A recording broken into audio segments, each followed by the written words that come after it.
Compounded, then they can be compounded. ये compound किया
जा सकते हैं। कंपाउंड होने का मतलब क्या होता है ना, मिश्रण करना, मिला लेना। अब कैसे मिलाओगे? मल्टीप्लाई करके, और ऑफ सेम है ना,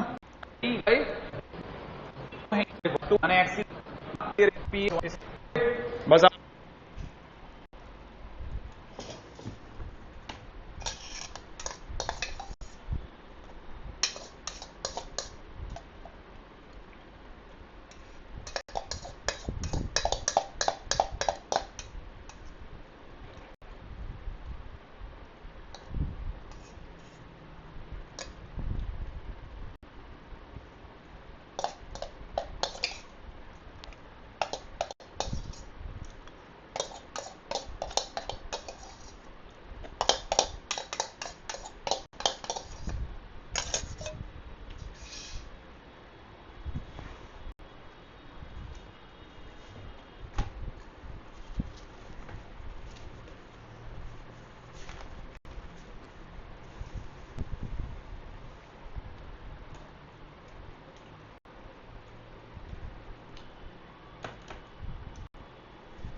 x cube plus x plus 1 को डिवाइड किया जाए एक्स माइनस 1 से, है ना? हाँ दीपक, कितना है क्वेश्चन आंसर इसका? हाँ बैठ के बता देगा क्या, कितना? 3। बहुत बढ़िया। ये कह रहा 3 आया, क्या कहते हो आप? इसने एक्चुअली में x cube plus x plus 1 को क्या मान लिया? px, और फिर x माइनस 1 से डिवाइड हो रहा था, x की जगह पे कितना रखेगा वो? 1, और जैसे ही 1 रखा तो 1 प्लस 1 प्लस 1 और 3, तो रिमाइंडर इज 3, क्योंकि याद है रिमाइंडर यही होता है, राइट है ना भाई? x माइनस ए से डिवाइड करो तो pa रिमाइंडर होता है, x माइनस ए से डिवाइड करो तो pa रिमाइंडर होता है। ये तो हुआ पहला क्वेश्चन। सेकंड क्वेश्चन में px आंसर है 15। हम लोगों को कितना दे रखा है? X square minus 3x plus 5, और डिवाइड किससे हो रहा है? डिवाइड कैसे हो रहा है? x प्लस 2 से। तो मुझे क्या निकालना चाहिए रिमाइंडर के नाम पे? p माइनस 2, याद है ना भाई? हाँ, तो रिमाइंडर अपने आप में हो जाएगा p माइनस 2, p माइनस 2। अगर मैंने p माइनस 2 रखा तो ये तो हो जाएगा माइनस 2 का होल स्क्वायर माइनस में 3 इंटू माइनस 2 प्लस 5, है ना भाई? तो 11 तो ये बन गया, सॉरी 9 माइनस 9 प्लस 6 15। क्या आंसर है? 15। तुम्हारा अलग है क्या?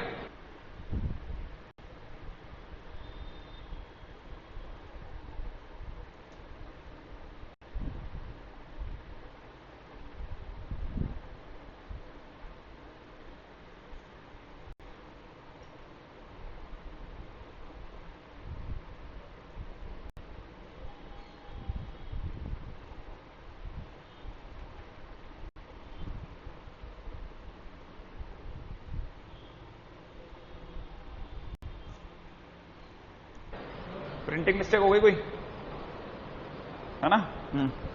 अच्छा, अगला थर्ड क्वेश्चन पे बात करते हैं। थर्ड क्वेश्चन में px कितना दे रखा है? X square minus x plus 3, और डिवाइड किससे हो रहे हैं? 2x माइनस 1 से। तो मेरे को क्या निकालना चाहिए रिमाइंडर के लिए? रिमाइंडर का मतलब p 1/2। बेहतरीन, p 1/2। मैंने x की जगह पे कितना रख दूं? तो 1/2 का whole square minus 1/2 plus 3, right है? तो जैसे इसमें से एक घटाएंगे तो माइनस का 1/4 बचेगा, और 2 माइनस 1/4 कितना होता है? 15/4। श्योर है? थोड़ा सा मेरे को ज्यादा लगा, 3 माइनस 1/4 11/4 नहीं हो रहा क्या? वही तो, हाँ 11/4, है ना? सही है तुम्हारा, है ना? हाँ, अब बहुत दिनों बाद तुम्हारे चेहरे में मुस्कान आई, हमेशा तनाव में रहते हो। अच्छा, अब तो अपने बीच में वो है ही नहीं जो मतलब पहले के पढ़े लिखे हैं। ये भी हुआ नहीं? अच्छा, यहां के पढ़े लिखे को अलग करा है, यहां के जो 9th 10th वाले थे उनको अलग कर दिया गया। Good.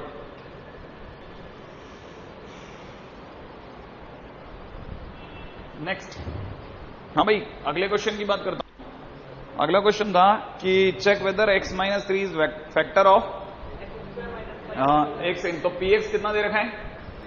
X cube minus 3x square plus में कितना? 5x फैक्टर नहीं है, माइनस 7।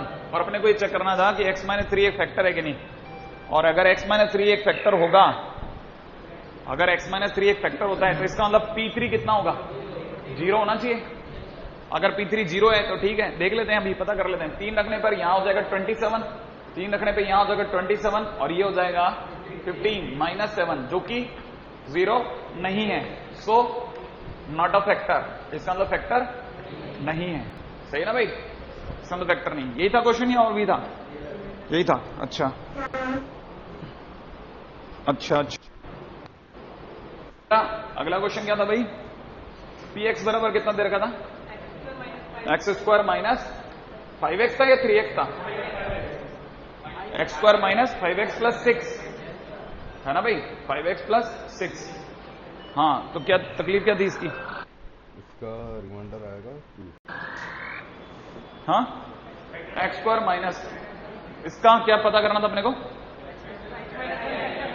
कौन? x minus 1। x माइनस 1 अगर फैक्टर होगा तो p1 0 होगा। तो अगर मैं 1 रखता हूं तो 1 minus 5 plus 6 is not equal to 0। वो तो सीधी बात है, 0 नहीं आ रहा, है ना? फिर अपन ने और भी बढ़ाया था क्वेश्चन को। क्या था क्वेश्चन? रिमाइंडर कितना है? हाँ साहब, तो रिमाइंडर कितना होगा? रिमाइंडर कितना? 0 नहीं है तो जो बच गया वो आंसर हो गया 2, तो रिमाइंडर इज 2। अगर 0 होता है तो फैक्टर, और 0 नहीं हो तो जो बच जाए वो रिमाइंडर। यही तो समझना चाह रहे थे अपन। अच्छा, फिर अपना अगला क्वेश्चन था, when px is divided by x minus 1, है ना भाई? When px is divided by x minus 1, तो क्या लिखूं? x minus 1 into qx plus कितना? 5। बेहतरीन। हाँ साहब, और साथ में अपने को ये भी पता चल गया कि इसका मतलब होता है 2/3f plus 1/3। p x minus 1 है, माने p1 इज इक्वल टू कितना दे रखा है? 5, है ना? पहली लाइन। आगे क्या कह रहे हैं कि N P X is divided by X plus 2, तो यहां पे कितना लिख दूं? x प्लस 2, और यहां पे q1 और यहां q2x, और रिमाइंडर कितना बच रहा है? -1, तो -1 है ना भाई? इसका मतलब p -2 बराबर -1। अब क्या चाहता है अपने से? x minus 1 into x plus 2 का डिवाइड होने पर रिमाइंडर क्या बचेगा? तो हम जानना चाहते हैं कि px बराबर में अगली लाइन क्या लिखूंगा? x minus 1 into x plus 2 into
तो q3x प्लस, ये क्या है? ये क्या है? लीनियर है, क्वाड्रेटिक है? अगर यहां क्वाड्रेटिक होगा तो यहां लीनियर। मात्र क्या लगेगा? x प्लस बी, है ना? और अपने को x प्लस बी की मतलब है, x प्लस बी से ही मतलब है ना भाई? अच्छा, x प्लस बी से मतलब है, तो x प्लस बी का मतलब साधने के लिए हमारे को 2 3 दिए हैं, राइट है? तो मैं पहले x की जगह पे कितना चिपकाऊंगा? 1, फिर x की जगह कितना रख दूंगा? -2। जब मैं x की जगह 1 रखूंगा तो ये हो जाएगा p1, राइट है? और ये हो जाएगा पूरा 0, और प्लस में कितना? ए प्लस बी, और लेकिन P1 की वैल्यू कितनी दे रखी है 5, तो A प्लस बी बराबर हो गया 5। अच्छा, जब मैंने x माइनस 2 रखा तो ये कितना हो गया P माइनस 2, और ये x की जगह माइनस 2 रखते 0, प्लस में यहां पर कितना हो गया, यहां कितना हो गया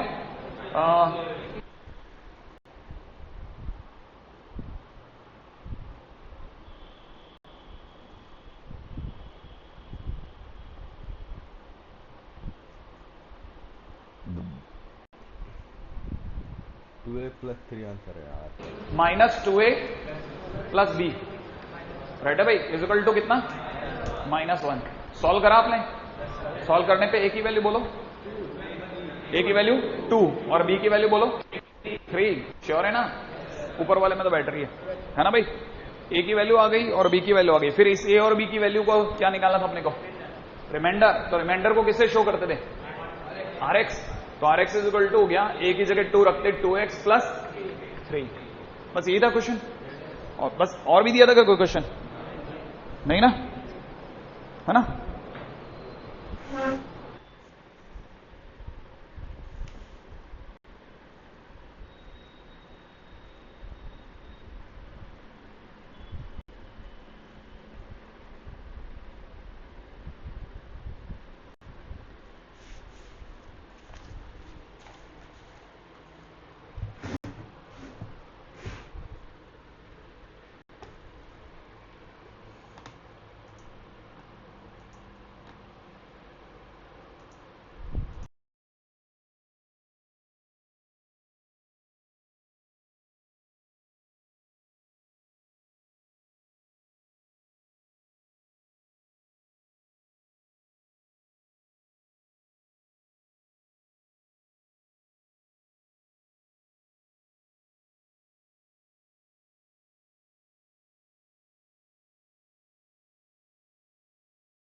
तो उम्मीद है ये रिमाइंडर वाला फंडा तो समझ में आ गया। अब रिमाइंडर थ्योरम आपको जेई तक कोई परेशानी नहीं करेगा। ये क्वेश्चन जो था ना, ये कितने लोगों ने करा, ये जेई में आया हुआ क्वेश्चन है।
ठीक है, अगर आप जेई में आए वो क्वेश्चन खुद कर सकते हो तो इसका मतलब जितना अपने पढ़ा इनफ है। अपने को जेई के आगे थोड़ी नहीं देना है, कोई डॉक्टर तो नहीं बनना है, नहीं। अब वो जो आपकी इच्छा, देखिए लोग यहाँ थे ना बड़ी बड़ी बातें करते हैं। मैं आपको बताता हूँ, जब आप यहाँ आएंगे तो नीचे तो आपको मिल ही जाएंगे ऐसे, नीचे तो अब आपको वो लोग मिलेंगे जो लोग है ना क्या करेंगे, है ना। अब अपना अगला टाइटल लेते हैं, बहुत ही साधारण सा टाइटल है और आप सबका देखा हुआ भी है। हमें सिर्फ आपको इंट्रो देना होता है तो हमारे लिए उतना महत्वपूर्ण नहीं माना जाता, ठीक है। बस इंट्रोडक्टरी वे में क्या आपको ये सारी चीजें पता होनी चाहिए। ये सारी चीजें जाकर के बाद में बलजी हो जाती हैं, हमारे करे हुए क्वेश्चन क्या आड़े आने लगती हैं, तो हम लोग पहले से तैयारी करके रखते हैं कि भाई बेसिक मैथमेटिक्स में हमने बता रखा है आपको, ठीक है। और टाइटल का नाम है रेशो। करें चर्चा, सब आपका देखा हुआ है, जितनी जल्दी हो सकता है अपन यहां से निकल लेते हैं, ठीक है। लिख लीजिएगा सबसे पहले तो इसकी डेफिनेशन टाइटल में लिख लीजिएगा, ठीक है। इफ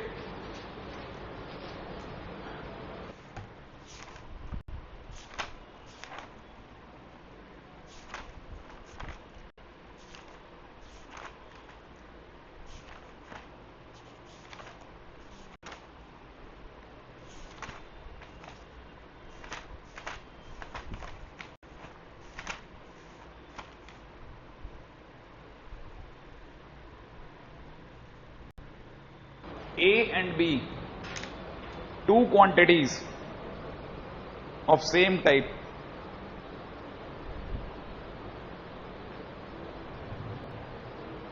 ठीक है। If A and B two quantities of same type, then ratio is represented by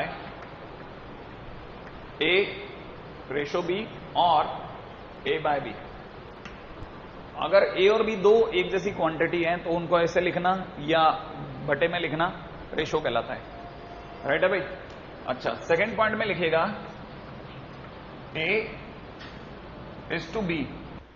अगर अपने आप में एक बार पहले फटाफट बता देता हूं, ए और बी अगर रेशो है ना तो ये भी याद रखेगा a square is to b square duplicate ratio कहलाता है। डुप्लीकेट का मतलब नकली नहीं होता, यहां पे ध्यान रखना, डुप्लीकेट रेशो कहलाता है। अच्छा, वैसे ही आप ये भी याद रखेगा कि a cube is to b cube triplicate ratio कहलाता है, ठीक है ना। ट्रिप्लीकेट, ये भी उम्मीद है फटाफट याद होगा, ट्रिप्लीकेट रेशो, नहीं तो याद रहने लग जाए, बहुत आसान है, ठीक है। वैसे ही अगर ए की पावर हाफ हो जाए और बी की पावर अगर हाफ हो जाए, ठीक है, तो ये कहलाता है सब डुप्लीकेट,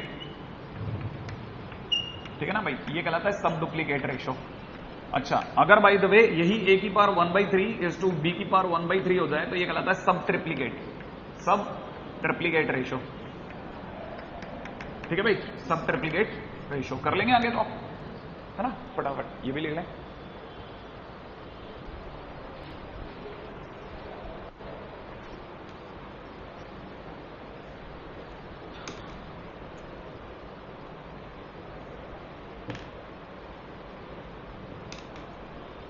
करते दो मत, ठीक है। ये भी आपको ध्यान रखना है कि ए और बी अगर रेशियो है, ठीक है, तो टू रेशियोज अगर मान लो दो अलग अलग रेशियोज हैं तो उन्हें कंपाउंड भी कर सकते हैं। एक और आप वर्ड सुनेंगे कंपाउंड रेशियो, ठीक है, वो भी आपके लिए बड़ा लफड़े वाली चीजें हैं, है ना, जैसे कंपाउंड रेशियो, ठीक है। कंपाउंड रेशियो का मतलब क्या होता है कि if A by B and C by D are two ratios, अगर ये दो अपने आप में रेशियोज है ना, then they can be compounded, then they can be compounded. ये कंपाउंड किए जा सकते हैं। कंपाउंड होने का मतलब क्या होता है ना, मिश्रण करना, मिला लेना। अब कैसे मिलाओगे, मल्टीप्लाई करके और प्लस करके थोड़ी ना मिलता है कुछ, ठीक है। कैसे, a by b cross c by d, इसका मतलब क्या, a c divide by b d, a compound ratio, ये कंपाउंड रेशियो कहलाता है।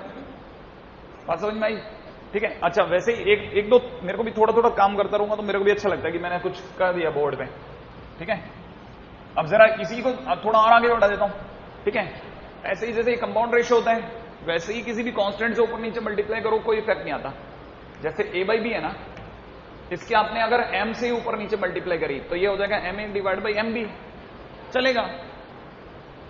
अरे आप जैसे खाली छोड़ोगे लोग उड़ा देंगे एम एम, वापिस ए बाई बी मिल जाएगा, तो आपको क्या दुख है ना। अगर कल को कोई N A by N B लिखता तो भी क्या दुख है, लिख लो, तो M A by N B is good, N A by N B भी हो सकता है, दिस इज ऑल्सो पॉसिबल, है ना। पॉइंट नंबर 5 पे आ जाओ जल्दी से, कल यहां तक लिख लो फटाफट, कंपाउंड रेशियो।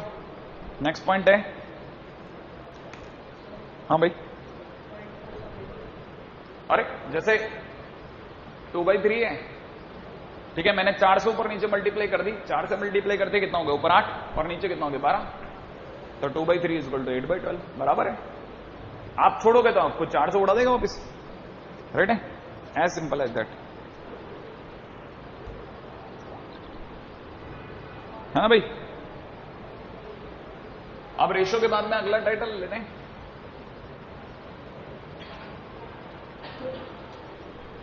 ठीक है। अगला टाइटल है प्रोपोर्शन।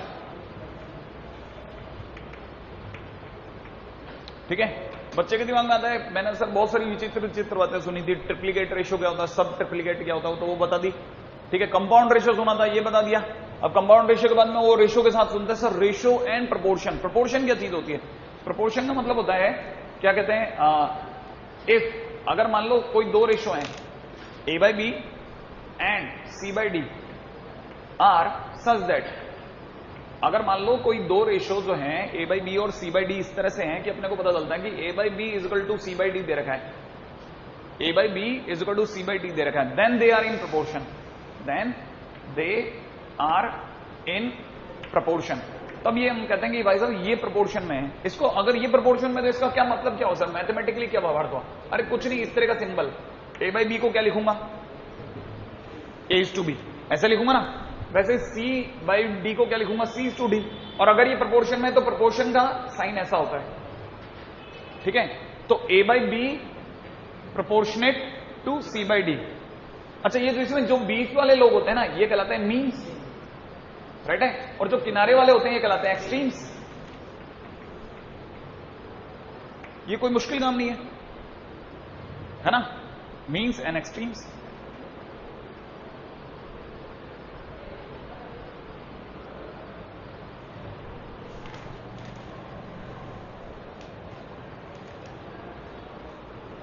हाँ भाई, एक छोटी सी प्रॉपर्टी अगर हमने यहां तक लिख ली हो, तो ये भी याद है क्या किसी को कि मीन्स और एक्सट्रीम्स में कोई रिलेशन होता है?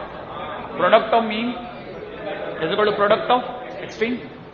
ठीक है, बहुत सिंपल सी प्रॉपर्टी है। काम की बात तो यही है। अरे वरना मेरे को क्या जरूरत पड़ रही है, किसी को भी क्या जरूरत है कि मीन है या एक्सट्रीम है, बताने के लिए नाम रख लिया। क्या बताने के लिए कि भाई जिस दिन तू इन दोनों की गुणा करेगा बीच वालों की, तो उनकी वैल्यू उतनी आएगी जितनी किनारे वालों की गुणा करने पाएगी। तो नाम रखना पड़ गया ना, बीच वाले किनारे वाले कब तक कहते, तो मीन्स कह दिया बीच वाले को, किनारे वालों को एक्सट्रीम कह दिया, तो दुनिया को फिर बाद में आके कहने में आसानी होगी ना कि product of means is equal to में क्या, प्रोडक्ट ऑफ एक्सट्रीम्स। राइट है भाई, product of mean is equal to product of extreme. इसका मतलब क्या, प्रोडक्ट ऑफ मीन क्या हो जाएगा, बीसी, प्रोडक्ट ऑफ एक्सट्रीम क्या हो जाएगा, एडी। और जैसे मैं करूंगा, थोड़ी देर बाद कोई बच्चा कहेगा सर ऐसे कर लो ना, फिर ज्यादा बेहतर है, सी बाई डी इधर लगा दो और ए के नीचे बी को बुला लो। तो हमने शुरुआत भी तो वैसे ही करी थी, नहीं है? हमने तो शुरू तो वैसे ही किया था। ये तो बीच में कुछ ऐसे जानबूझ करके थोड़ा मैथमेटिकल फील आती है ना कि अच्छा हाँ ये मैथ्स है, ये क्या है, ये पता नहीं क्या है। बच्चे को फील नहीं आती, उसको लगता है ये तो बिल्कुल हिंदुस्तानी तरीका है, बराबर में लिख के चले गए, ये कोई प्रोपोर्शन थोड़ी ना होता है, ये होता है प्रोपोर्शन। बाकी बाद में बदलता है, एक ही अंदर है ना। ठीक है, BC is equal to AD. अच्छा, ये तो हुआ प्रोपोर्शन की बात। प्रोपोर्शन के बाद में छठे पॉइंट की तरफ चलते हैं। ठीक है, छठा पॉइंट ले लेते हैं एक और। जब इतनी दूर तक आ गए, जब दो दो लोग हमारी कहानी में इन्वॉल्व हो गए, अब तब इससे पहले तक कहानी में सिर्फ एक ही आदमी था, ए बाई बी। ठीक है, अब हमारी कहानी में दो दो प्राणी आ गए। अब जो दो प्राणी आए तो फिर हम लोगों को लगा कि इस पे भी बात कर ली जाए, प्रोपोर्शन पे बात हो गई तो, है ना। कंपेडेंडो, ठीक है, ये कंपेडेंडो क्या है?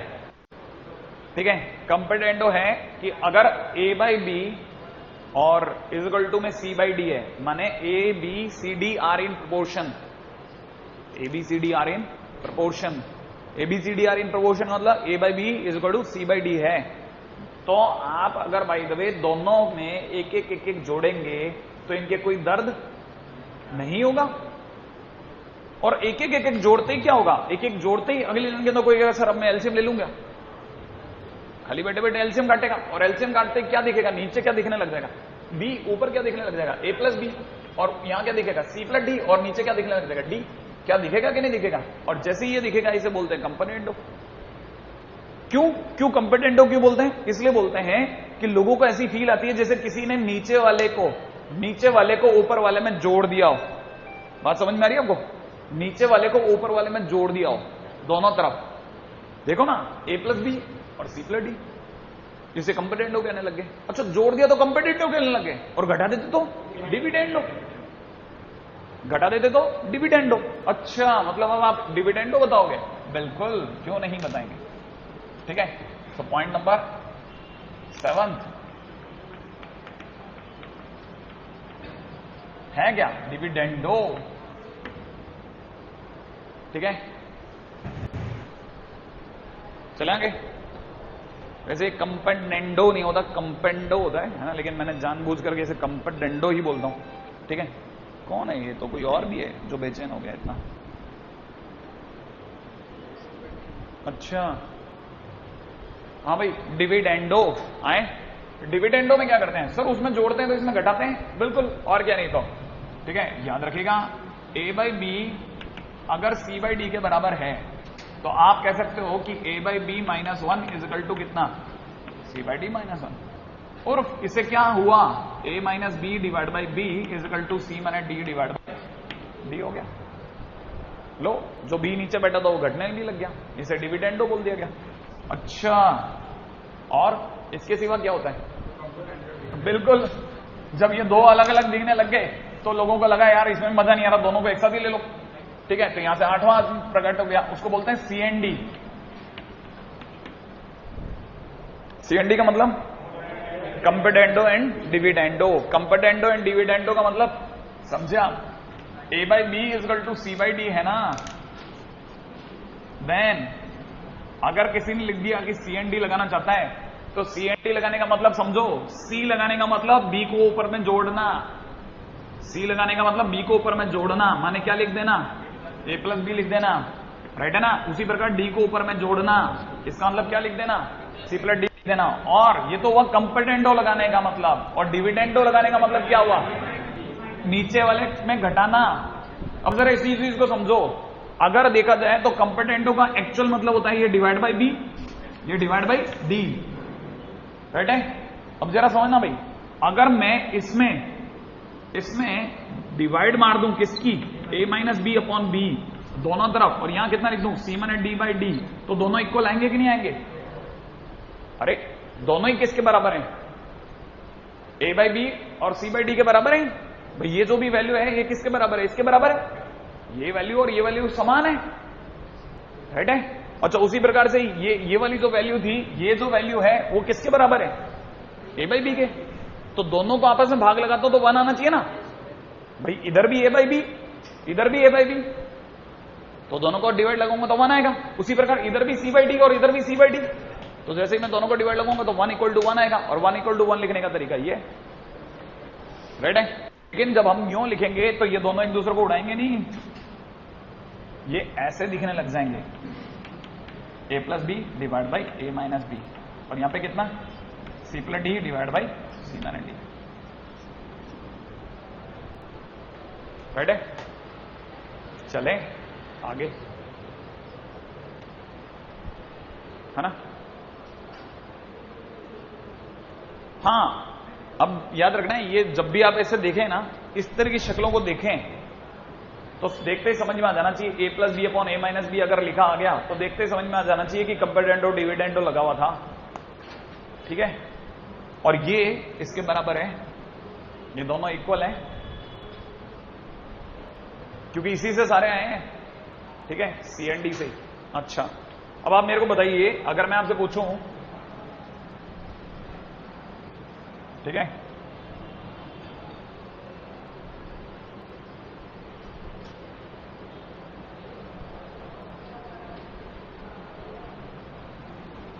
अगर ये लिख दिया जाता कि a minus B upon a plus B,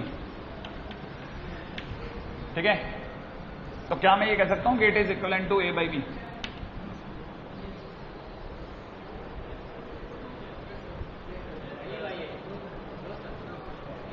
आप बोलोगे मैं वैसा लिख दूंगा, नहीं। अच्छा, कैसे सोचना कैसे चालू कर रहे हो आप, कैसे करते हो आप, दिमाग में कैसे लाते हो, स्टार्ट कैसे करते हो। हाँ, मेरे को सुनना है, कैसे डिवाइड में कैसे लाते हो, दिमाग में कैसे लाते हो, स्टार्ट कैसे करते हो आप। हाँ,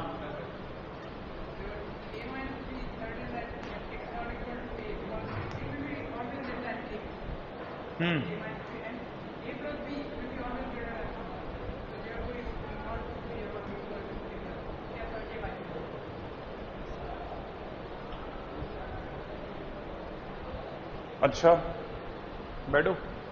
तो मतलब ये कि ये भी a बाई बी के बराबर नहीं है। अच्छा फिर ये किसके बराबर है? अच्छा ये दोनों आपस में बराबर नहीं है। अच्छा एक और पॉइंट पकड़ में आ रहा है ना, छोटी छोटी बातें हैं जो आप आपस में व्यवहार करते करते और सीखने की है। देखो कितनी इंटरेस्टिंग बातें निकल कर रही। अच्छा और अगर ये लिखा जाए कि 10 की पावर x अपॉन, बहुत ध्यान से समझनी है यार बात को, अपने को बहुत सारे पेज मिलेंगे। 10 की पावर x प्लस 10 की पावर माइनस x, कोई बता सकता है अगर मैंने इस पे CND अप्लाई कर दिया, किसी पे CND अप्लाई कर दिया तो मैं कर सकता हूं क्या?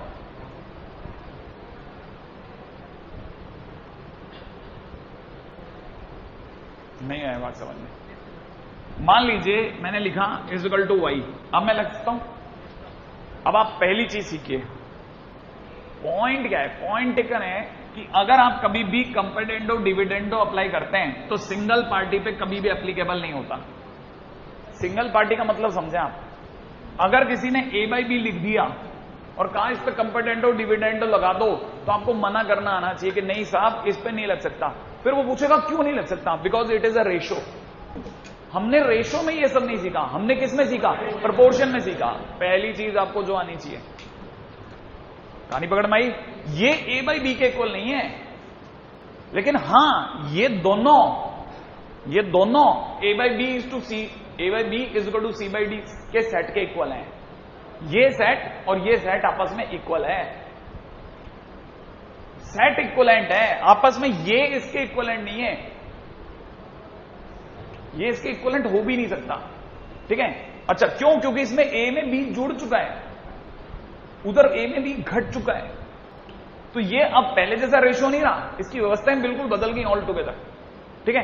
अच्छा मुद्दे की बात क्या है? मुद्दे की बात यह कि मैं जो एग्जांपल लगाने वाला था, है ना, मैं जो एग्जांपल लगाने वाला हूं, पहले आप वो करके दिखाएं, फिर इस पे थोड़ी और बहसबाजी करते हैं। मैं जो एग्जांपल लगाने वाला हूं वो ये कि अगर 10 की पावर x अपॉन 10 की power minus x is equal to y, then apply, मेरे को अप्लाई करके दिखाओ CND। कर लोगे? देखें कैसे करते हैं आप।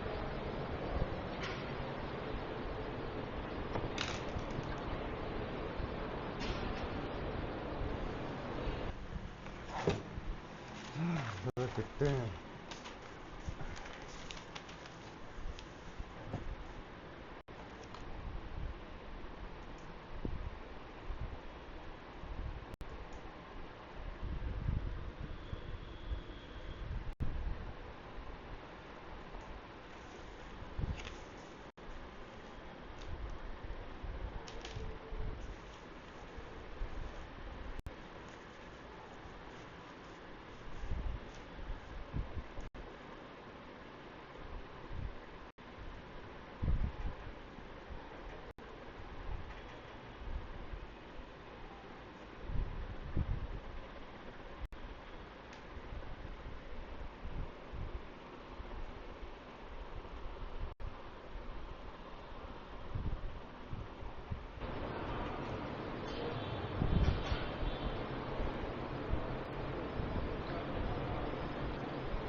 हो गया?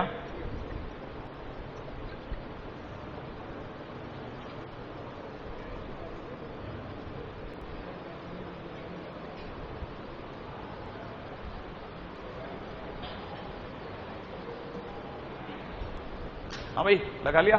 हाँ बहुत ही छोटा काम दिया है। हो गया? नहीं हुआ? देखो पहली बात, अभी CND लग सकता है कि नहीं लग सकता? लग सकता है, लेकिन क्या मानना पड़ेगा? y नहीं मानना पड़ेगा, y को y बाई 1 मानना पड़ेगा, पहली चीज। हाँ देखो यही मेरा क्वेश्चन था। पहली चीज ये समझो कि आपको इसको y की जगह क्या मानना पड़ेगा? y बाई 1 मानना पड़ेगा, क्योंकि जब तक ये प्रोपोर्शनेट में नहीं आएगा तब तक CND नहीं लगेगा। CND लगाने का मतलब होता है नीचे वाले को ऊपर वाले में ऐड करना, नीचे वाले को ऊपर वाले में ऐड करते ही 10 की पावर माइनस x, और नीचे वाले को, नीचे वाला कौन है? 10 की पावर माइनस x, ऊपर वाले में से घटाते हुए दिखाना, ये होता है CND लगाना। उसी प्रकार से इधर नीचे वाला कौन है? 1, ऊपर वाला कौन है? y, नीचे वाले को ऊपर वाले में जोड़ो, बोलो क्या आएगा? y प्लस 1, नीचे वाले को ऊपर वाले में से घटाओ, y माइनस 1, ये लग गया CND। ठीक है, तो जैसे आप CND लिखते हैं तो आपको इतना टाइम पास नहीं करना होता कि +1 करूं और -1 करूं। खटा, नीचे वाले को जोड़ा, नीचे वाले को घटाया, नीचे वाले को जोड़ा, नीचे वाले को घटाया, खत्म क्वेश्चन। कहानी पकड़ भाई। हाँ, ये इसके बराबर है, ये इसके बराबर है। अब मैं इसको प्रूव करता हूं, राइट है। चलो कैसे, ठीक है, वो जो बात थी उस पूरी बात को भी छेड़ता हूं। इस पे अगर मैंने दोबारा CND लगा दिया, CND से शक्ल बिगड़ गई भाई की। CND पे दोबारा CND अप्लाई कर रहा हूं। अगर मैं CND अगेन लगाता हूं तो देखना जरा, ठीक है, CND अगेन अगर मैं लगाता हूं, अब नीचे वाला कौन है? 10 की पावर x माइनस 10 की पावर माइनस x है। तो मैंने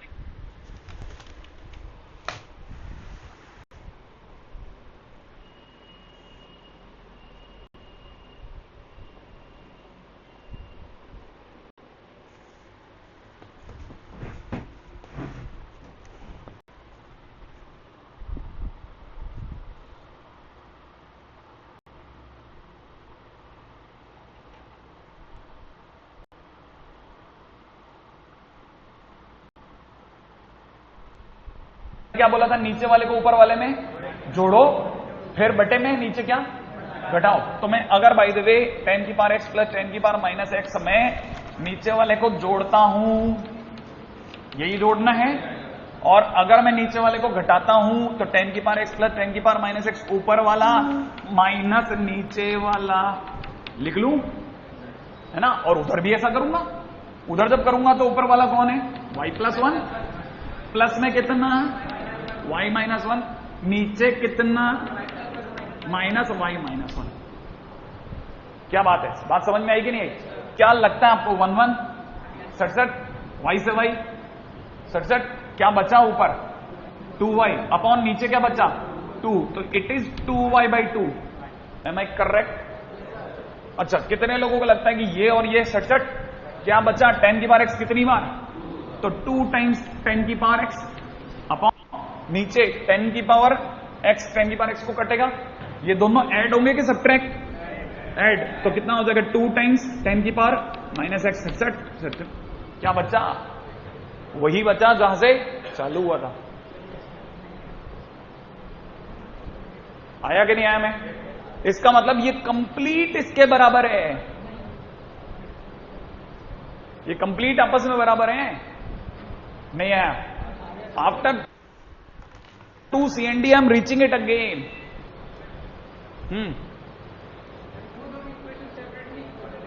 हाँ, अरे वो जो आप बोल रहे हैं ना, वो आप बिल्कुल एकदम प्यूरिस्ट जा रहे हो। इक्वल है माने सेपरेटली अलग अलग इक्वल हैं, दोनों कहानियां अलग अलग हैं, लेकिन जब जब भी उठाएगी तो ये दोनों वापस एक ही जगह पहुंच जाएंगे।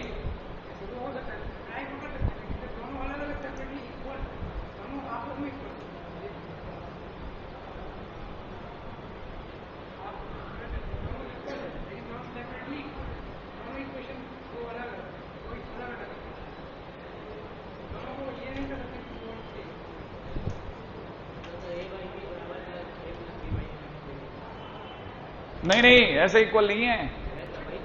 नहीं नहीं, वो नहीं है, वैसे इक्वल नहीं है। A plus B upon a minus b is not equal to a by b. हाँ, वही तो मैं कह रहा हूं, मैं वही तो कह रहा हूं, इक्वल हैं but they are separately equal. वहां पे मैं भी एग्री हूं, तुम प्योरिस्ट हो रहे हो बस, ये बात कह रहा हूं। तुम और सही कह रहे हो, गलत नहीं कह रहे, तुम ज्यादा सही कह रहे हो, ठीक है। हाँ, अरे ये तो बात हमारे को पहली लाइन पे, तुम्हारी पहले एक्सप्लेनेशन पे बात समझ में आ गई थी कि तुम बिल्कुल बराबर बोल रहे थे, तो वहां पे मैंने किसी तरह को कोई रजिस्ट भी नहीं किया, है ना। हाँ भाई, कहानी क्या है? कहानी क्या है? ये पूरा सेगमेंट इसके बराबर है। It implies this, it implies this, ये इसके समान आ रहा है, राइट है। अच्छा, फिलहाल मुद्दे की बात क्या, इस पूरी कहानी के दौरान में कहीं ऐसा ना हो जाए कि मुद्दे से भटके हम। जब भी CND अप्लाई करोगे, क्या करोगे? नीचे वाले को ऊपर वाले में ऐड करोगे और नीचे वाले को ही सब्ट्रैक्ट करोगे, और वो एक साइड नहीं करोगे, दोनों साइड करोगे। अगर दूसरी साइड अवेलेबल नहीं है तो CND अप्लाई नहीं करनी है। बात नंबर 3 था, जो CND वैसे भी मुख्य मुद्दा नहीं था, ये तो मैंने पहली बार जिंदगी के अंदर CND पे एग्जाम्पल लिया है, तो एग्जाम्पल ही नहीं लेते हम, तो मानते हैं कि CND तो आता ही होगा।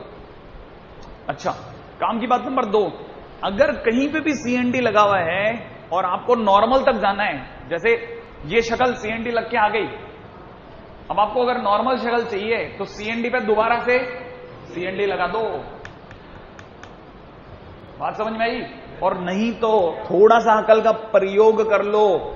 अगर कभी भी आपको शक्लें मिलती हैं CND वाली और आप CND लगाने से बचना चाहते हैं तो शॉर्ट ट्रिक भी है, सीधा इसे डिवाइड समझ लो और लिख दो ऊपर ऊपर का आंसर। ये डिवाइड बाई ये बराबर ये बाई ये, खत्म। अरे आंसर क्या था? इससे घूम करके कहां पहुंचे? यहीं तो पहुंचे। 10 की पावर x अपॉन 10 की power minus x is equal to y by 1। अब कितने लोग मेरे को बता सकते हैं कि अगर कल को किसी कोने पे e की पावर x प्लस e की power minus x upon e की पावर x प्लस e की power minus x is equal to a plus B upon a minus b लिखा दिख रहा है, तो CND लगने के बाद क्या मिलेगा? e की power x upon is equal to direct बीच में डिवाइड मार करके सीख जाओ। पॉसिबल नहीं है ये, इसके पॉसिबल नहीं है। अच्छा, ओहो प्रिंटिंग मिस्टेक पे चला गया दिल आपका। हाँ भाई, नहीं तो आंसर कितना होता था? 1। a is equal to 1, 1/2, a is equal to 1/2। नहीं, क्रॉस मल्टीप्लाई कर दिया ना, 1 आ गए तो 1 होता था। क्रॉस मल्टीप्लाई करते a plus b is equal to a minus B, और जब b से b कट जाता a is equal to 0, a is equal to 0 होता था। वैसे भी पॉसिबल नहीं होता। a इज इक्वल टू 0 और b is equal to zero होता था। हाँ a इज इक्वल टू तो कैंसिल आउट होता था, a तो कैंसिल आउट होता, a belongs to r, all real number में घुस जाता है ना। खैर छोड़िए, उतनी दूर जाने की जरूरत ही क्या है। ये तो बात समझ में आ गई आपको। प्रिंटिंग मिस्टेक को छोड़ दिया जाए तो दिल पे ना लिया जाए तो, है ना। चलो चलो चलो अब आते हैं, है ना, CND से भी अलग चलते हैं। मजा आया, ठीक है। हालांकि पता है आपको, ये यकीन नहीं होगा, हम आज से 4 साल 5 साल पहले तक ये पढ़ाते भी नहीं थे CND वगैरह। ये मान के चलते ये तो 8, 9, 10 का टॉपिक कौन कराएगा, ठीक है। फिर क्या हुआ, हमारे को ऐसे बच्चे मिलने लगे जो 8, 9 पढ़ के नहीं आते थे ढंग से, तो फिर हमारे क्वेश्चन कर नहीं पाते थे। 11th में रोने लग जाते। तो बेसिक मैथमेटिक्स के नाम से एक चैप्टर इन्वॉल्व करा गया जिसमें ये सब बताया करते थे हम। भाई CND सीख लेना, तकलीफ आ जाएगी, नहीं तो जब हम CND बोलेंगे तो तेरा मुंह खुल जाएगा, ठीक है। अब आप देखते बता तो, हाँ या ना? अच्छा, अभी थोड़ा मेरे को शक हो रहा है आपकी शक्लों से, खैर कोई बात नहीं। अच्छा, एक और पे आते हैं, पॉइंट नंबर 9, नाम है कंटिन्यूड प्रपोर्शन। क्या आपको पता है कि प्रपोर्शन के लिए 4 आदमियों का होना जरूरी है पर जरूरी नहीं है? जरूरी है पर जरूरी नहीं है।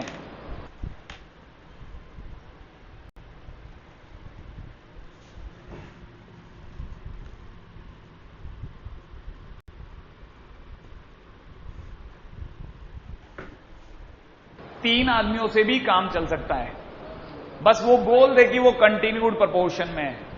अगर मान लीजिए किसी ने कह दिया कि ABC वो 3 लकी आदमी हैं, ठीक है, those who are in continued proportion,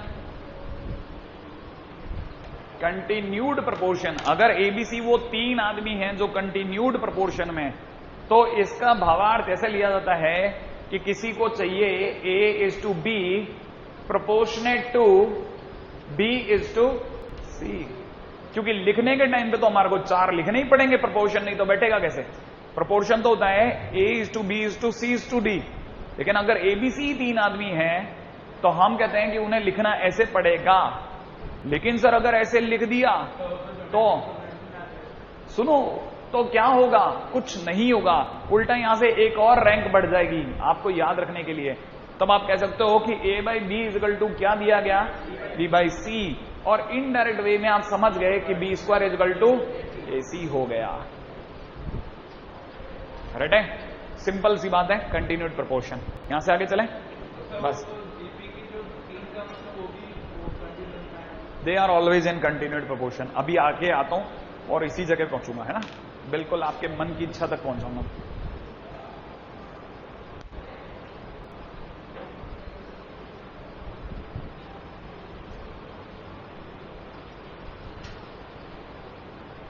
हाँ भाई,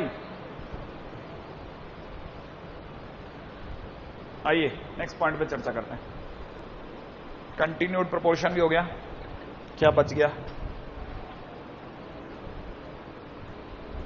हाँ भाई, next and very very important title, उसका हमारे काम का टाइटल यही है ना, इतनी दूर तक में। CND थोड़ा बहुत काम का है और ये तो मेजरली काम में आने वाला, मतलब मेजरली डिस्ट्रीब्यूटेड है, और उसका नाम है के मेथड।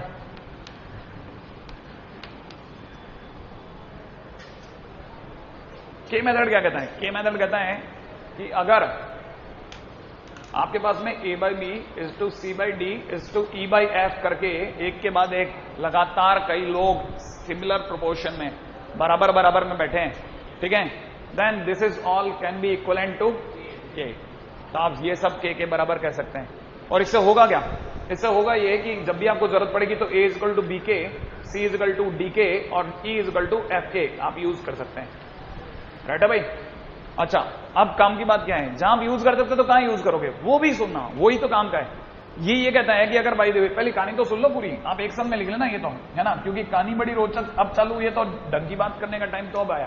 पहली बात तो तीनों अगर बराबर हुआ हो, माने एक से ज्यादा बार बराबर के साइन हो, तो इक्वल टू के लगाना पक्का है, लगाएंगे राइट है, और उससे चाहेंगे तो वैल्यू भी निकाल सकते हैं, चाहेंगे तो, है ना। बट ये बात काम की नहीं है, काम की बात तो यहां पे भी है कि अगर जैसे A/B में दे रखा हो, C/D में E/F दे रखा है, राइट है, तो आप जो भी ऊपर दिया है और जो भी नीचे दिया है, जो भी न्यूमरेटर में दिया है और जो भी डिनोमिनेटर में दिया है, उनका लीनियर कॉम्बिनेशन इक्विवेलेंट कर सकते हैं। इनका लीनियर कॉम्बिनेशन इनके बराबर आता है। कहने का मतलब समझो, कहने का मतलब ये कि आपके मन में आ गई कि सर जो भी न्यूमरेटर में है ना, सबको जोड़ते हैं, सबको जोड़ेंगे, और जो भी डिनोमिनेटर में सबको जोड़ेंगे, ठीक है, तो क्या होगा? मैंने कहा अगर तूने ऊपर वाले को जोड़ा तो ये हो जाएगा A+C+E और नीचे हो जाएगा B+D+F, and this is all equivalent to इसके, ये सब आपस में बराबर होंगे। और सर अगर बाय द वे मैंने ऐसे जोड़ने के बजाय ऐसे किया होता सर कि जैसे मैंने ये A+2C+3E किया होता, और नीचे भी अगर मैंने B+2D+3F किया होता, तो मैंने कहा तो भी बराबर होता। क्यों? क्योंकि मैंने एक लाइन बोली है, मैंने कहा कि अगर बाय द वे एक से ज्यादा चीजें अगर प्रोपोर्शनेट में हो तो वो हमेशा अपने लीनियर कॉम्बिनेशन के भी प्रोपोर्शनेट में होती हैं। लीनियर कॉम्बिनेशन का मतलब ऐसा होता है, ये लीनियर कॉम्बिनेशन है, मतलब डिग्री नहीं बढ़ाई। हां, अगर आप जैसे मतलब मान लीजिए आपके मन में आ गया कि मैं ये लिखने के बजाय इसको थोड़ा गंदा लिखना चाहता हूं, तो आप इसे गंदा भी लिख सकते हैं। कैसे लिख सकते हैं? आपके मन में आ गया, इसको अगर देखा जाए तो मैं लिख सकता हूं XA+YB+ZC। कोई बताएगा नीचे क्या लिखूं? कुछ गड़बड़ कर गया, X, C और E। अब बोलो, नहीं तो प्रिंटिंग मिस्टेक हो जाती। बोलो नीचे क्या लिखूं? XB+YD+ZF। ये सब इक्वलेंट है, ठीक है। अभी इसका घातक रूप और लेके आता हूं, लेकिन पहले यहां तक की बात, रुको, यहां तक की बात से पहले शंका। ये तो मैंने बोला, अब मन में सवाल पैदा हुए कि नहीं साहब कैसे आप कैसे इक्वलेंट कर रहे हो, कैसे कह रहे हो? मैंने कहा बोल किसको पक्का करना है? सर नीचे वाले को, बीच वाले को, ऊपर वाले को, किसको पक्का करूं? बीच वाले को। श्योर है ना? किनारे वाले को भी कर सकता हूं। आप बोलोगे जिसको पक्का कर देंगे अपन, किसी को, लास्ट वाले को। चलो मैं इसको भी कर दूंगा, इसको भी कर दूंगा, है ना, फिर तीसरा आप कर लेना। जैसे मान लीजिए नीचे वाले पे शंका पैदा हुआ, एक्स की जगह एक्स लिख दूं, चलेगा? बोलो ए की जगह क्या लिखूं? बीके। ए की जगह क्या लिखूंगा? लिख सकता हूं नहीं, तो ए की जगह लिख देता हूं बीके, राइट है। अच्छा, वाई, सी की जगह क्या लिख दूं? डीके लिख दूं, क्योंकि सब तो के बराबर ही, प्लस में जेड इंटू में ई की जगह एफ के, और होल डिवाइड बाई नीचे वाले को चुपचाप बैठा रहेगा, XB+YD+ZF। क्या ख्याल है? ऊपर से क्या कॉमन आया? के। अंदर क्या बचा? अंदर के कॉमन लेने के बाद क्या बच रहा है? XB+YD+ZF, जो कि नीचे वाले से कैंसल आउट होके क्या छोड़ गया? के। और ये तीनों आपस में ऑलरेडी किसके बराबर थे? के बराबर तो थे ही थे। नहीं आया अभी भी? कहानी पकड़ में आई या नहीं आई? अच्छा, अगर आपको ये कहानी पकड़ में, या बीच वाले की कहानी पे बात करते हैं, करूं? ए की जगह लिखूं? बोलो BK+2DK, है ना भाई, और +3FK लिख दूं? क्या कॉमन आ रहा है ऊपर से? जल्दी बोलेंगा। बोलो बोलो, क्या कॉमन आ रहा है ऊपर से? के। अंदर क्या बच रहा है? B plus 2d plus 3f, और नीचे already b plus 2d plus 3f। कटेगा कि नहीं कटेगा? क्या बचेगा? के। और के किसके बराबर है? इन तीनों के। इसीलिए ये तीनों इसके बराबर है, ये तीनों इसके भी बराबर है। क्या प्रूव्ड है? हाँ या ना? है ना? अभी पहले यहां तक लिख लो, फिर इसका एक थोड़ा डिग्री वाला फॉर्मेट पे भी आता है। राइट है? वैसे इसको चेक करने की जरूरत नहीं है,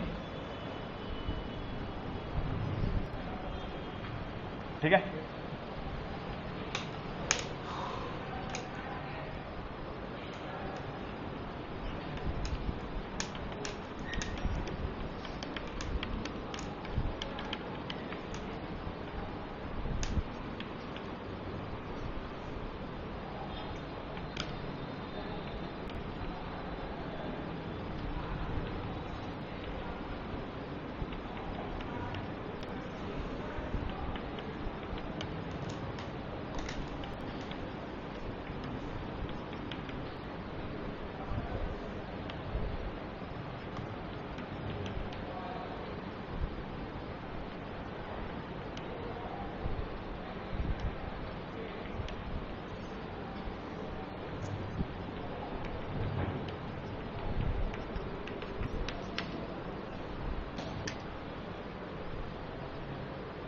करे मत, लिख लीजिएगा। स्टेटमेंट तो लिखा ही नहीं ना अभी तक अपने, जो बोला वो तो अब लिखने का टाइम आया, ठीक है? लिखेगा।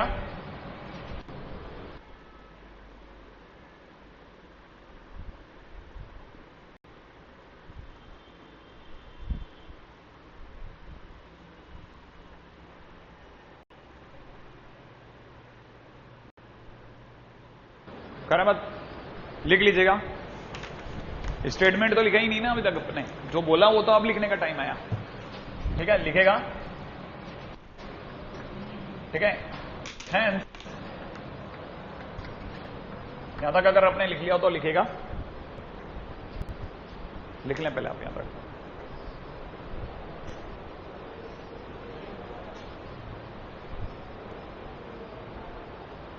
करे मत। Hence it can be stated, hence it can be stated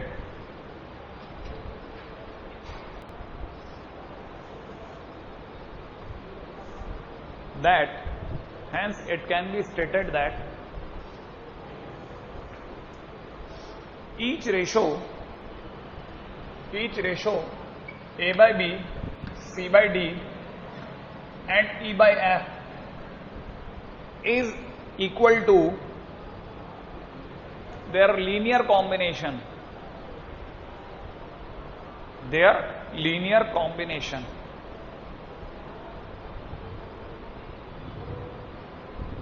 ठीक है? each ratio can be equivalent to their linear combination, ठीक है? implies a by b is equal to c by d is equal to e by f is equal to, ठीक है ना, xa plus yb plus zc upon, और क्या लिख रहे हैं यहां पे? कितना? c, और यहां e, और यहां पे कितना? xb plus yd plus zf, ठीक है? इसी के अंदर c पॉइंट भी जरूर लिख दीजिएगा। Similarly a by b is equal to c by d is equal to e by f is also equivalent to, मैंने जो बोला था वही बात, x a की power 1 upon n plus y c की power 1 upon n plus e f की power z की बात, x a की power 1 upon n plus y c की power 1 upon n plus e f की पावर z f की power 1 upon n upon, ठीक है? कुछ गलती हो गई? a c e की पावर 1 अपॉन n, राइट है?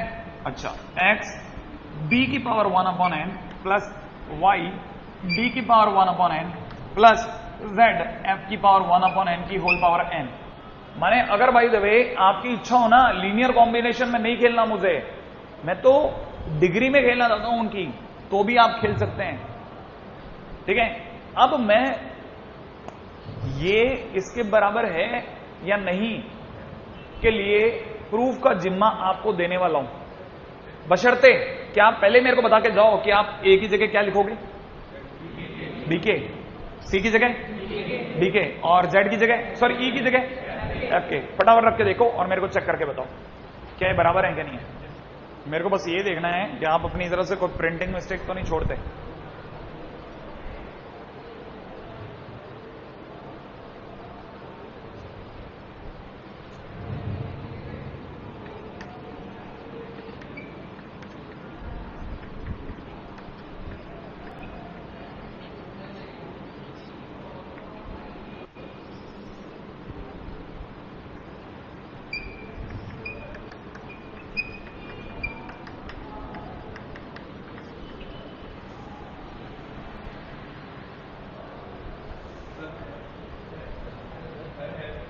बना लिया ना सभी लोगों ने अपनी तरफ से। एक यही तो छोटा सा क्वेश्चन करने को दिया है मैंने आपको, इसमें प्रूफ क्या करना था, बाकी तो गलती जो हो रही है वो एरर ही तो दूर करनी है।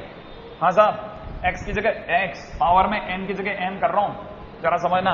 ए की जगह आप क्या रखवाने वाले हो, बी के।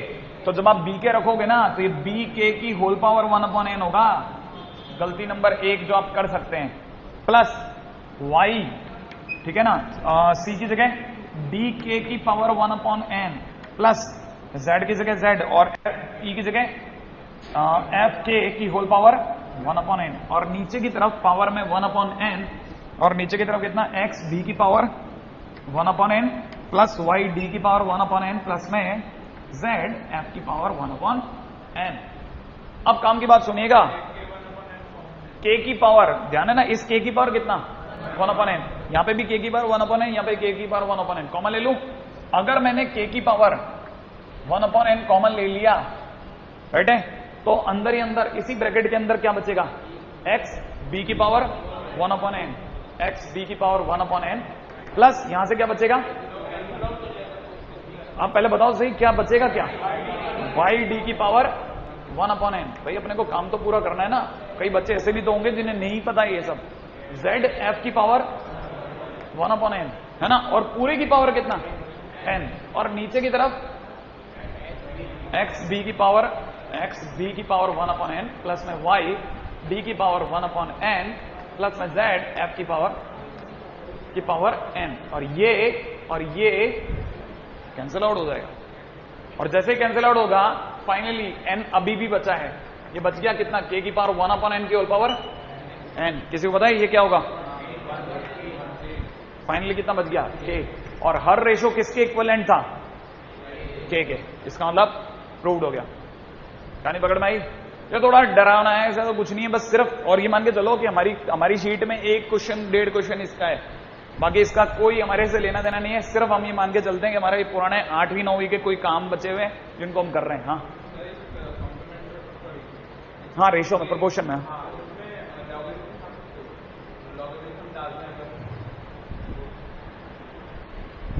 नहीं मत करो,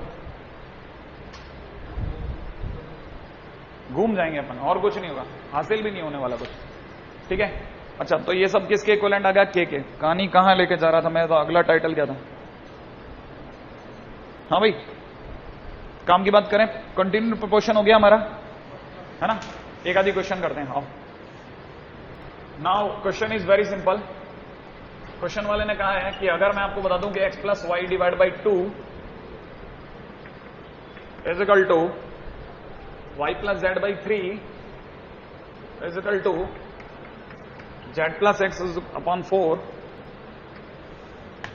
then find x is to y is to z,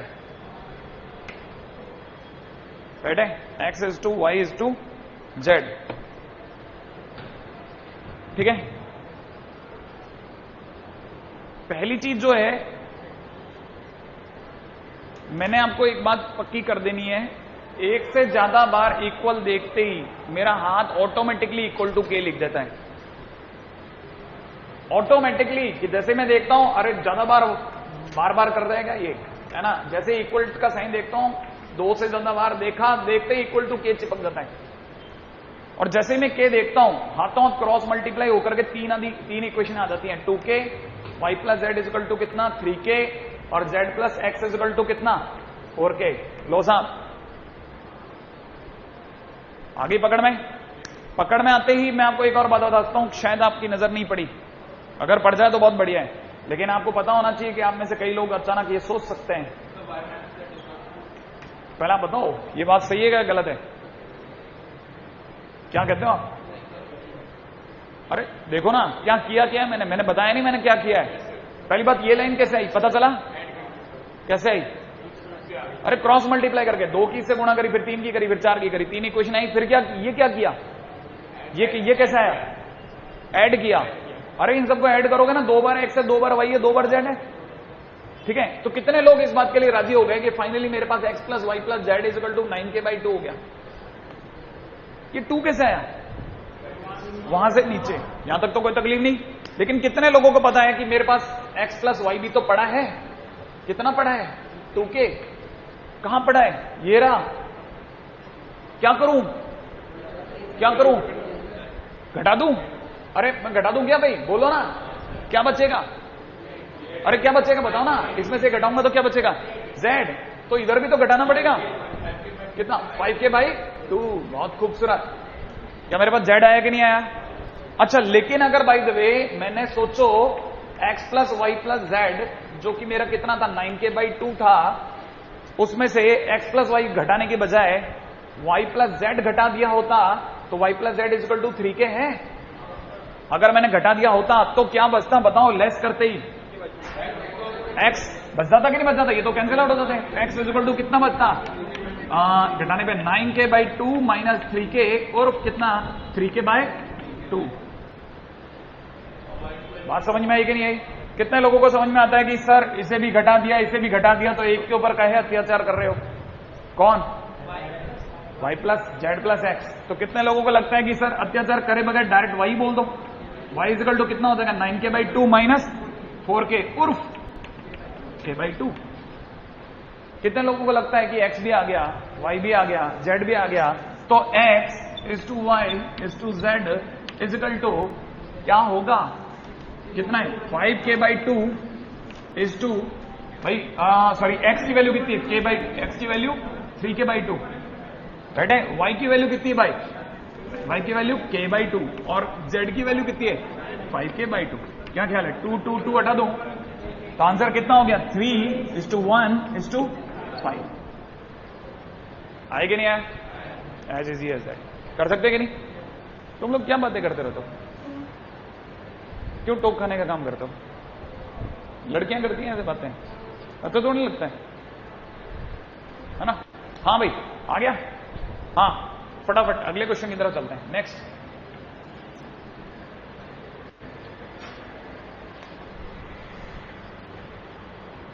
हाँ भाई क्वेश्चन है, ये कॉपी हो गया ना? नहीं मैं जल्दी में नहीं रहना चाहता, कर लो आप पहले, हम तो बातें कर लेंगे इधर उधर की। बकवास, बहुत बड़ी गलती कर दी। इफ वी हैव, ठीक है, a/b is equal to c/d, बस काम की बातें कर सकता हूं मैं, लेकिन मैं उतना टाइम आपको वापस दे दूंगा, आप चिंता मत करो, भगा करके आपको। a² प्लस b² अपॉन में c² plus d² is equal to question mark. कर दोगे? ऑप्शन दे देता हूं, ऑप्शंस भी है मेरे पास में। पहला ऑप्शन है 1/2, दूसरा ऑप्शन है a प्लस बी अपॉन में c प्लस डी, ठीक है, तीसरा ऑप्शन है a minus B upon c minus d, और चौथा ऑप्शन है a b upon c d, right है? A b upon c d, वो देख लेंगे अपन, a b upon c D.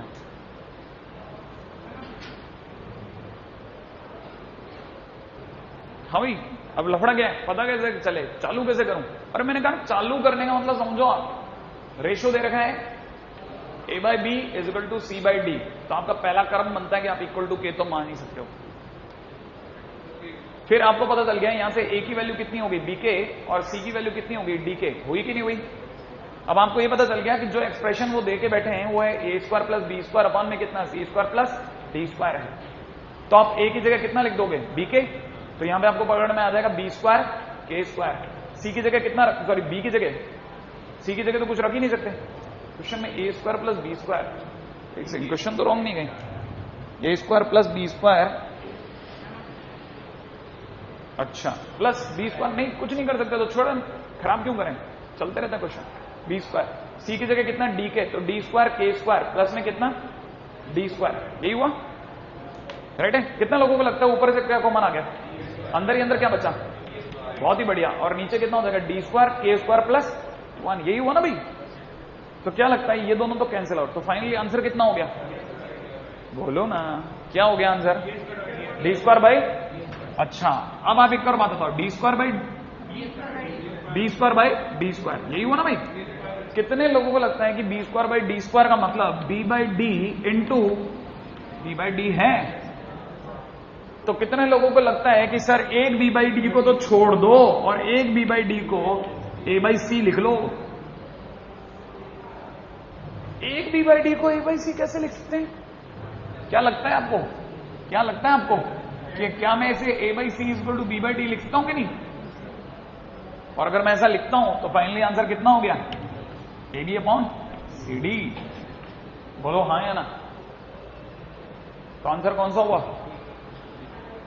D, बैठ गया। अरे कोई मुश्किल काम नहीं है, 8, 9, 10 की चीज है, ठीक है।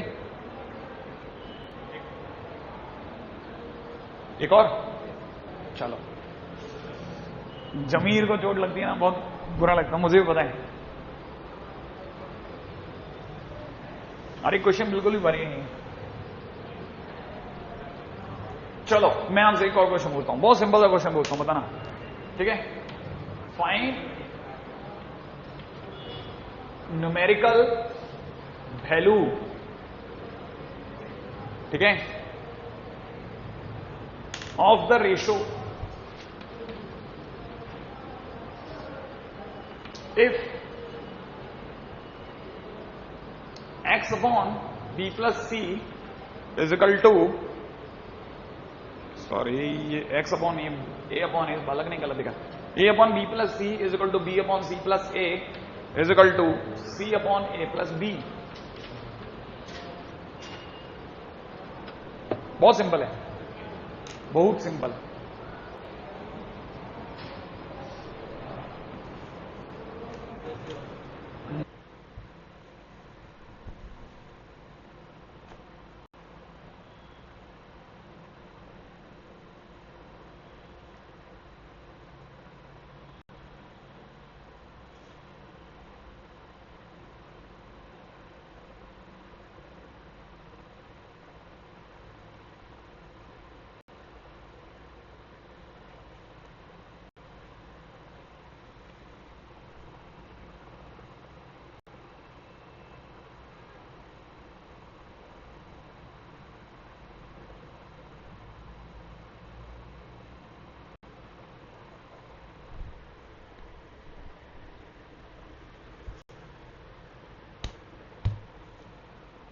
नहीं नहीं नहीं, 1/2 हर आंसर 1/2।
रेशो की वैल्यू किसके बराबर है, ये पूछ रहा हूं मैं।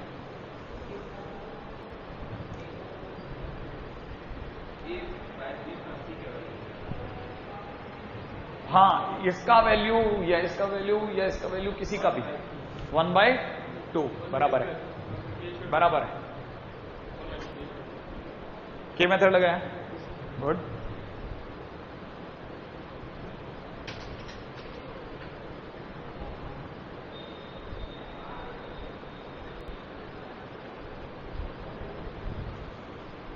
देखो मैं बताता हूं कितना सिंपल है। मैंने आपको जो जो सिखाया उन पे नजर रखो बस। यह दे रखा है P अपॉन में कितना C प्लस डी और इक्वल टू में कितना C upon A plus b, ये दे रखा है ना। मैंने आपको सिखाया है कि एक से ज्यादा रेशो हो तो K का यूज करो, या मैंने आपको यह भी सिखाया है कि आप ऐसा भी लिख सकते हो कि ऊपर ऊपर वाले जोड़ दो, वैसे ही नीचे नीचे वाले जोड़ दो, ये भी तो सिखाया है। अगर आप नीचे नीचे वाले जोड़ोगे तो आप में से किसी को अगर बुरा ना लगे तो हर चीज दो दो बार आ जाएगी। तो 2 टाइम्स कितना A प्लस बी प्लस सी, और जैसे आएगा ये दोनों एक दूसरे को कैंसिल आउट कर देंगे, आंसर बिल्कुल 1/2। नहीं आया? कितना सिंपल है। क्या बोला मैंने, या तो इक्वल टू K करो या ऊपर ऊपर वाले को जोड़ दो। अच्छा एक बात और बताओ,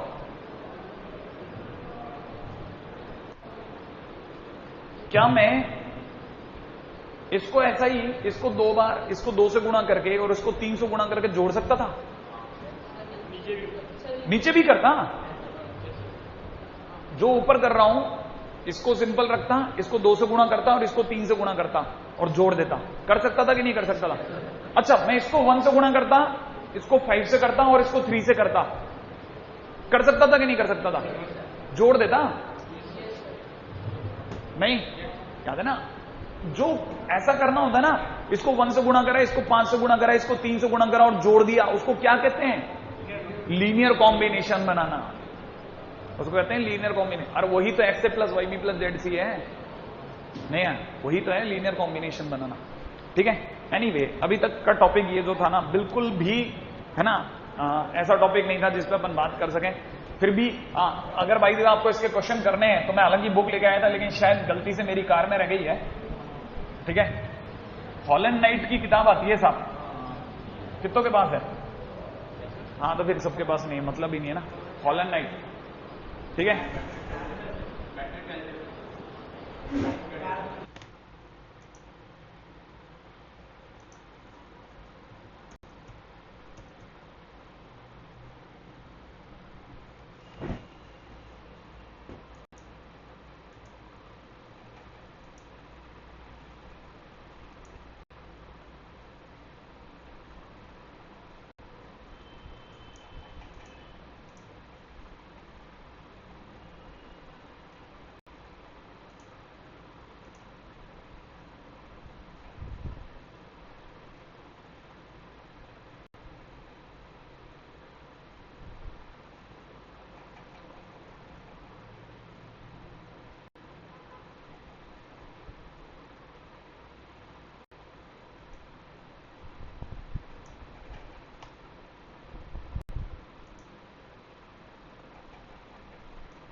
क्या टैब में दिए? हॉलैंड नाइट दिए क्या? टैब कितनों को मिल गया? अच्छा ये भी तो 2-3 को ही मिला है, कोई तकलीफ नहीं। ठीक है, अपन आगे चलते हैं। अब आते हैं मुद्दे की जगह। ये यहां से अपना एरिया चालू, ठीक है। अब आए अपन 11th में। अब आप विधिवत 11th में एंट्री कर रहे हैं, क्योंकि चैप्टर का नाम चालू हो जाएगा लॉगरिथम,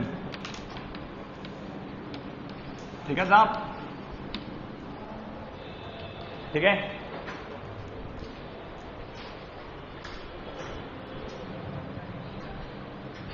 जॉन नेपियर,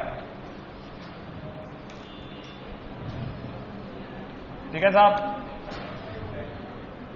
एक बहुत ही औसत दर्जे का बंदा था, मैथ से बुरी तरह चिढ़ता था। 17वीं शताब्दी की बात है, ठीक है, 17th सेंचुरी, जिन दिनों हम लोग यहाँ पे तलवारें टंटना रहे थे, औरंगजेब लोग, ठीक है, उन दिनों की बात है। वो इंग्लैंड या उधर के आसपास के इलाकों में, यूरोप में, ठीक है, क्लासेस में पढ़ने जाया करता था। मैथ से विशेष तौर पर चिढ़ता था, और खास तौर पे उन क्वेश्चन से जिनमें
John Napier, known by the nickname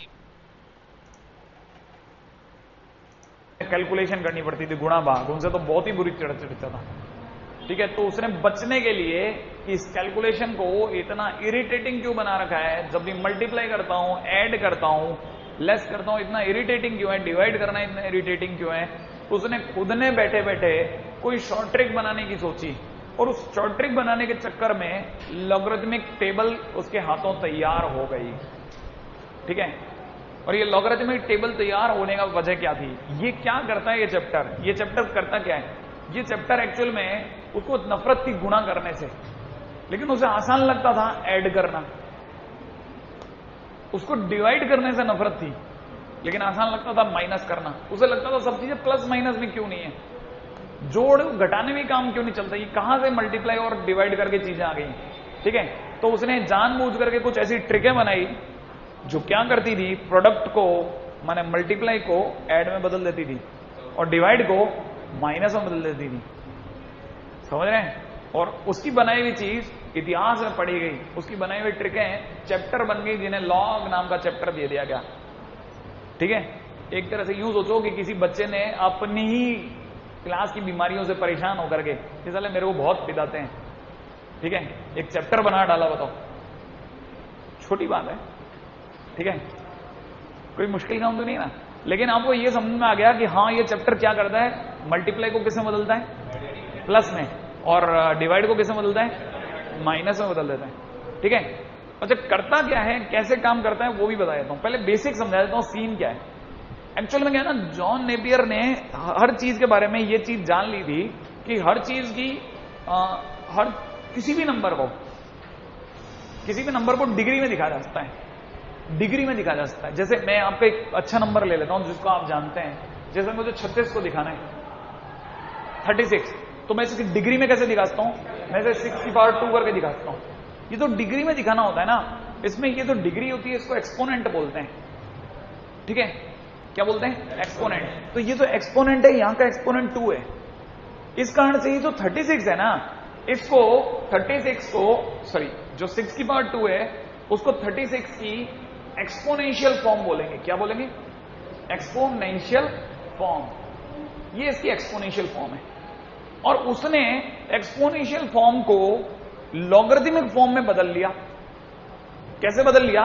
उसने इसी चीज को ऐसे लिखा कि मैं इसे लिखता हूं log 36 बेस 6 और इजिकल टू 2। ठीक है? और कैसे सोचा उसने, अपने दोस्त को कैसे समझाया होगा? ऐसे समझाया होगा कि तू जरा उल्टा सोच, तुझे ये तो पता है कि 6 की पावर 2 36 होता है, तू ये सोच कि अगर मैं 36 के नीचे 6 लिख रहा हूं तो तेरे को ये सोचना है कि 6 की कितनी पावर 36 है, 6 की कितनी पावर 36 है। तो 6 की 2 पावर 36 है, 6 की degree 2, degree of 6, when degree of 6 becomes 2 then answer will be 36, right है? तो if I will write log 36 base 6, इसका मतलब ये है कि I'm seeking for a degree, ठीक है, seeking for a degree which giving me 36 by 6। मैं ऐसी डिग्री की तलाश में हूं जो मुझे 6 से 36 तक पहुंचा दे। तो 6 से कितनी डिग्री मुझे 36 से पहुंचा देगी? 2, क्योंकि 6 की पावर 2 36 होता है। तो आप में से कितने लोग समझ गए कि हर बार ये, ठीक है, आंसर है, ये वो बंदा है जिसकी डिग्री लगनी है, और इधर जो आएगा वो कौन है? डिग्री है, एक्सपोनेंट बंदा था। हिंदुस्तान 36 से पहुंचा दी, फॉर्म को लॉगरिथमिक फॉर्म में बदल लिया। कैसे बदल लिया? उसने इसी चीज को ऐसे लिखा कि मैं इसे लिखता हूं 6 की degree 2, degree of 6, when degree of 6 becomes 2 then answer will be 36, right?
If I will write log 36/6, इसका मतलब ये है कि I am seeking for a degree, ठीक है, seeking for a degree which giving me 36/6।